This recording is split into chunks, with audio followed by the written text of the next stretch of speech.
Your relationship should be halal. আপনার রিলেশনশিপও কি হইতে হবে? এই তো আসল জায়গায় চলে আসছে এখন।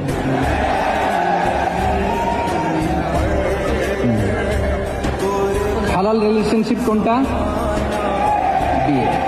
এই পবিত্র বিয়ের মাধ্যমে আমরা এই হালাল রিলেশনশিপকে উপভোগ করতে পারবো। এর বাইরে আর কোনো রিলেশনশিপে যাওয়া যাবে?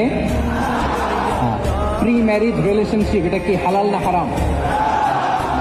ফতোয়া আপনারাই দিয়ে দিচ্ছেন, বলেন বিবাহ বহির্ভূত যে কোনো রিলেশনশিপ হালাল নাকি হারাম?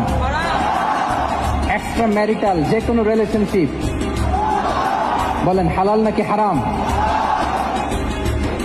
সাবধান হইতে হবে। তাহলে হালালের সাথে আমাদের সম্পর্কটাকে জোরদার করতে হবে। আচ্ছা।